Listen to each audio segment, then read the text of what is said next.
I'd be willing to bet a lot of money that there are a lot of you who believe this, who believe that TikTok is controlled by the Chinese Communist Party, that the censorship or content moderation decisions they make are designed to manipulate young American people, young Americans, into hating their government, into fighting with one another, just like we were told the Russians do.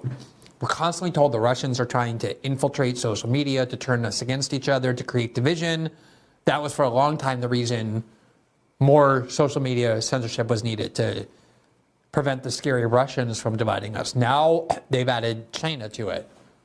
Knowing that a lot of people aren't afraid of Russia, that the Russiagate hoax proved to be a fraud, they've now switched the fear-mongering to China. And I know there are a lot of people who oppose the war in Ukraine, the U.S. role in the war in Ukraine, who know Russiagate is a fraud, who say, no, Russia's not our enemy, but China, that's who we really have to be afraid of.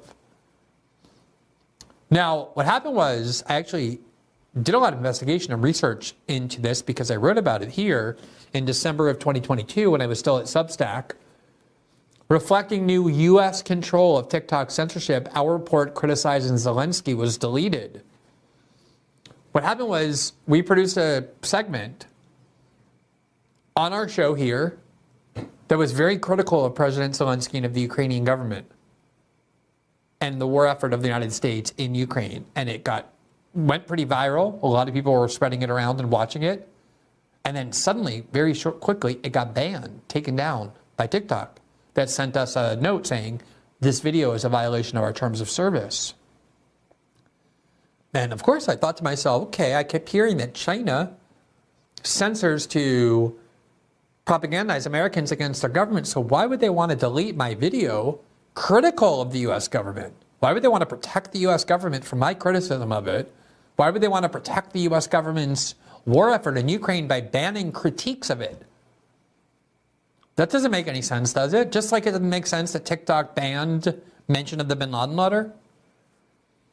And we went and investigated what actually was going on, and it turns out that what's really going on, and I'm going to show you the evidence and you can make your own decision, is that the CIA and the FBI have taken the position they want TikTok banned.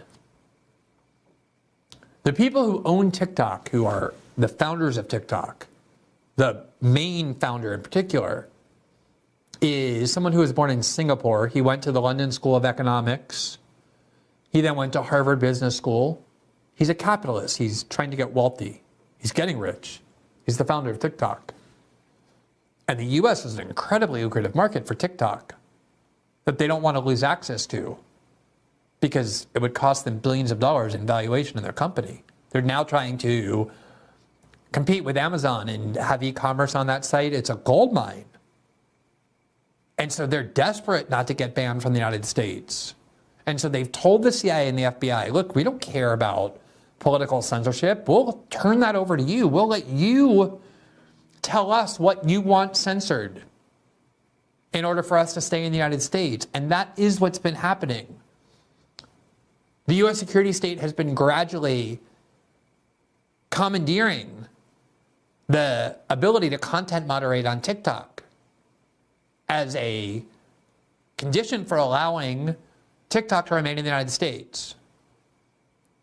So here is the article we wrote. For years, U.S. officials and their media allies accused Russia, China, and Iran of tyranny for demanding censorship as a condition for big tech access. That's what China and Iran and Russia do. They say, hey, Google and Facebook, you can only come in our country if you agree to censor as we command. That's what Brazil is doing as well to Facebook and Google and Twitter.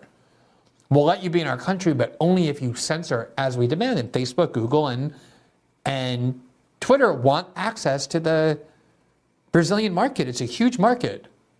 And so they censor as the Brazilian government tells them to. Elon Musk had a controversy because right before the Indian election, the Indian government told Twitter, we want all these accounts banned, and Elon Musk banned them. And when he was criticized over it, he said, well, look, I'm not going to lose access to India, a gigantic democracy. Of course I'm going to censor as the government tells me to. If the threat is if I don't, I'll be banned from their market. That's what the United States is doing to TikTok. It's telling them, we're going to ban you from our country unless you censor the way we want. We know that the United States government is very interested in controlling the flow of information on big tech. That's what the Twitter files were about. They were doing that with Facebook and Google and Twitter, and of course they're doing that with TikTok as well. And so here's what we wrote, quote, concerns over China's ability to manipulate U.S. public opinion were based on claims that China was banning content on TikTok that was contrary to Beijing's interest. Western media outlets were specifically alleging that the Chinese government itself was censoring TikTok to ban any content that the CCP regarded as threatening to its national security and internal order. Rather than ban TikTok from the U.S. security state is now doing exactly that which China does to the U.S., to U.S. tech companies, namely requiring that as a condition to maintaining access to the American market, TikTok must now censor content that undermines what those agencies view, the CIA, the FBI, the DHS, as undermining American national security interests. TikTok, desperate not to lose access to hundreds of millions of Americans, has been making a series of significant concessions to appease the Pentagon, CIA, and FBI, the agencies most opposed to deals that allow TikTok to stay in the U.S. Among those concessions is that TikTok is now outsourcing what the U.S. government calls content moderation, a pleasant-sounding euphemism for political censorship, to groups controlled by the U.S. government. And this is a report from Reuters. Quote, TikTok has already unveiled several measures aimed at appeasing the U.S. government, including an agreement for Oracle Corporation to store the data of the app's users in the United States, and a United States Data Security Division, part of the U.S. government, to oversee data protection and content moderation decisions. It has spent $1.5 billion on hiring and reorganization costs to build up that unit, according to a source familiar with the matter. TikTok has been hiring away from Facebook, from Instagram, all their security state executives who had overseen censorship for Facebook and for Google, and putting them in charge of content moderation at TikTok to show the U.S. government, we're going to censor the way you want, just like Facebook and Google do, as a condition to allowing us access to your market. Keep an open mind on this. Whenever government officials start trying to scare you, and then in conjunction with it say, now that we put you in fear of China and what they're doing on TikTok, give us the power to censor what your kids can and can't hear, or what adults can and can't hear, be open-minded to what actually is happening, at least. It was the White House that first demanded TikTok be banned. It was Karine Jean-Pierre, the White House press secretary, who did so in March of this year. And when she did, a TikTok user named Luke David Johnson produced a video. He's a prominent TikTok user. He's not a child. He's not a young adult. He looks to be in his 30s or 40s. He produced a video explaining why it's so dangerous to allow the Biden White House to try and ban TikTok. And I'm going to show you this video because he lays out the argument very clearly and very persuasively, and I hope it'll just at least have people keep an open mind. Question on TikTok. Over 100 million people now use this app. What is your message to them about why you're so concerned? The way she casually thumbs through her notebook without even looking at the pages, knowing there's nothing in there that's going to help her with probably the most important question anyone has asked her in weeks, as she tries to act like it's just some run-of-the-mill question. Oh, by the way, TikTok. You're the press secretary. You're all things media. You're obsessed with the media. TikTok has 100 million users that use it for 90 minutes a day. You know this is huge. She tries to play it down like it's practically nothing. That he wasn't sure if the U.S. should ban TikTok when he was asked about this. Now the administration seems to be hardening its stance. You're backing this legislation, as you mentioned. We've learned, now warning that a possible ban could be at risk here. What? The key part of that, like it usually is, what changed? I'll tell you what changed. TikTok didn't start collecting any kind of data that it wasn't already collecting before. It's also not collecting data that a million other companies don't harvest and sell in nice, tight, neat little packages to all kinds of people around the world, which are freely available. I don't think that China went out of its way to create an app in order to track and monitor stuff that's widely available on the market already. Would have been a lot more cost effective for them to just go buy it. But what they did do was give Americans the ability to communicate with each other. And what has been happening, as she mentioned, there's 100 million users now, 90 minutes a day, using this platform to communicate with each other. That is a huge threat.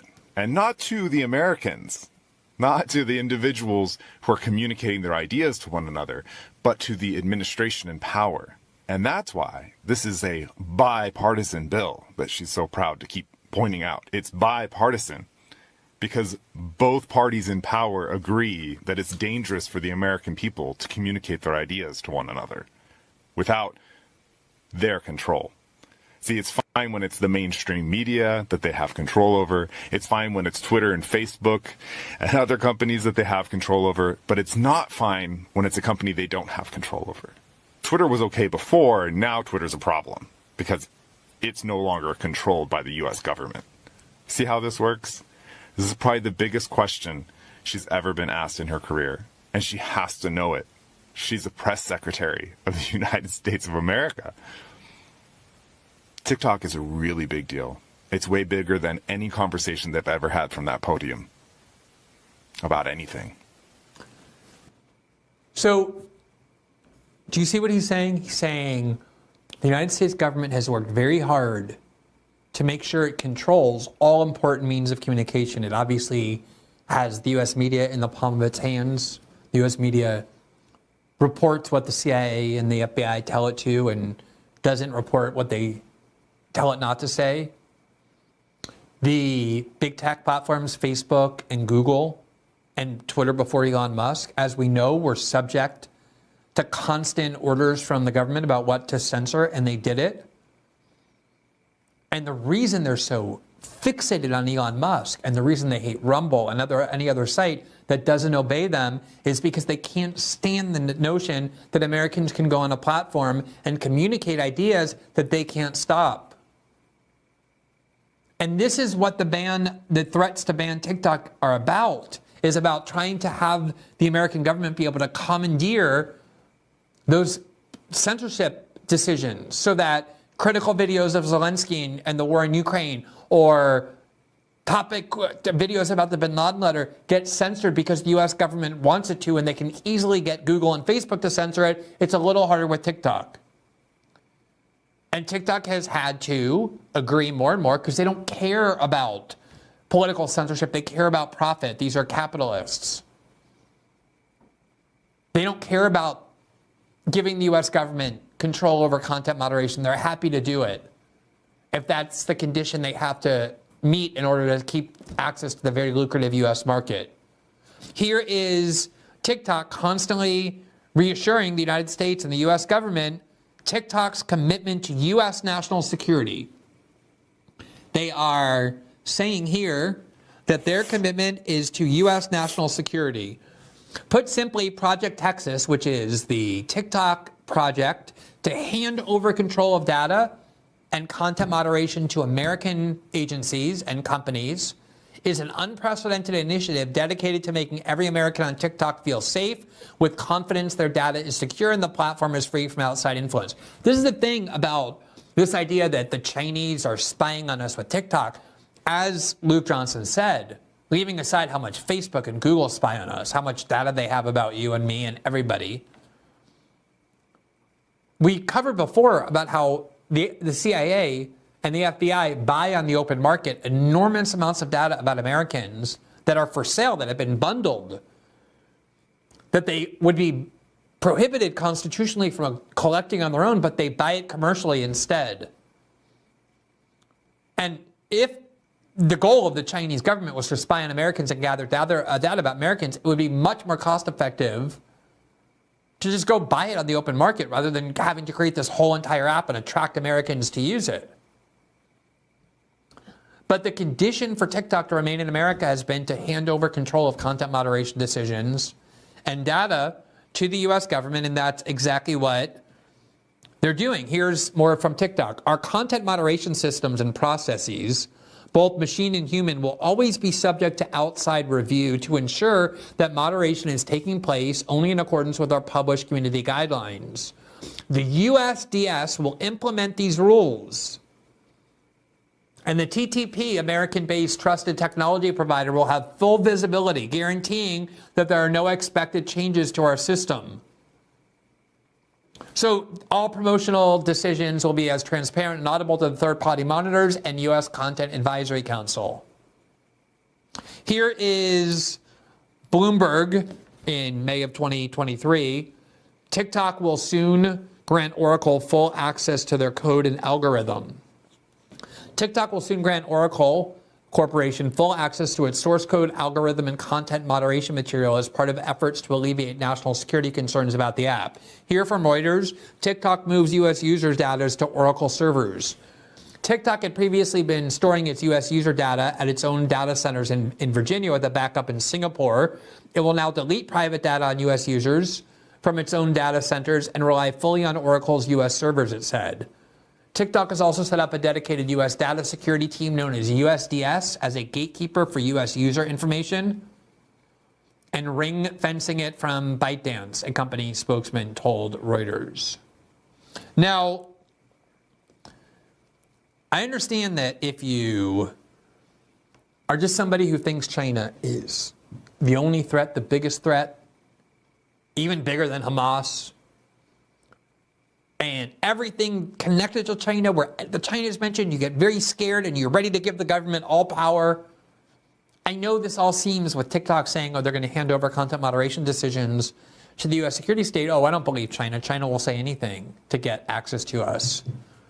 But again, there's 100 million Americans, 100 million Americans, one out of every three Americans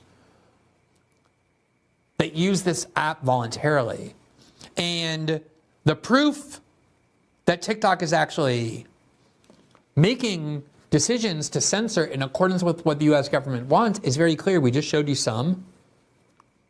Dave Smith, who I think is one of the smartest commentators around, went on Joe Rogan's program last week to talk about the Israel-Gaza war, and he brought up the controversy with the bin Laden letter. And watch this, what happened here. In the same way, you know, like the other week that Osama bin Laden's letter to America went like super viral on TikTok, and then they scrubbed it off of The Guardian as a response to it, which is just, number one, like, what is that? Doesn't that just say everything about our society? Is that's the response? To scrub it off The Guardian? Take it down so people can't see it. The Guardian being the newspaper covered it? Yeah, they had published it, and it had been up there, I think, since... And what were they? They were concerned that it was encouraging people to support it. Yeah, like a bunch of TikTokers, like young lefty TikTokers, started like making these videos where they're like, Osama bin Laden was right about everything, and then they were getting heat for it, so they just took it down. I mean, you can still find it like on the archives and stuff. But still, a lot of people's videos are still up, right? It's a lot. I don't know. I don't know about that. I'm not on TikTok. I kind of just saw on Twitter when people were sharing the TikTok videos, so I don't know if they were taking them down. I know TikTok takes down stuff pretty quickly, but I don't know. I don't know what they were doing with that. Why would they take that down though? If I was a Chinese-run propaganda corporation, TikTok removes hashtag for Osama bin Laden's letter to America after viral videos circulate. So they just removed the hashtag. The Guardian also pulled the text of the Al-Qaeda founder. Do you see what just happened there? Joe Rogan had been hearing and got convinced that TikTok is this propaganda weapon of the Chinese Communist Party. They use it to disseminate information that corrupts Americans. And he's like, why would TikTok possibly ever ban the Osama bin Laden letter from being discussed? They must love the Osama bin Laden letter. It turns Americans against each other. They would never ban it. And then suddenly appears on the screen a news story that says TikTok banned the hashtag to the bin Laden letter, which prevents people from seeing it. And Joe Rogan said, oh, I guess they did. And then he tried to kind of minimize it and say, oh, they only banned the hashtag. Banning the hashtag is a huge deal because that's how people search for it, and then they can't find it. But they went much further than that, TikTok did. But you see, Joe Rogan in his mind has been told so many times or absorbed, oh, there's a Chinese Communist Party site. They're not going to ban the bin Laden letter. They would spread that. They would love that. But they did ban it. Because the minute the U.S. government tells TikTok, we don't like what you're allowing on the site, TikTok bans it as a condition to staying in the United States. And the United States security state is gaining more and more control over what appears on TikTok and what doesn't.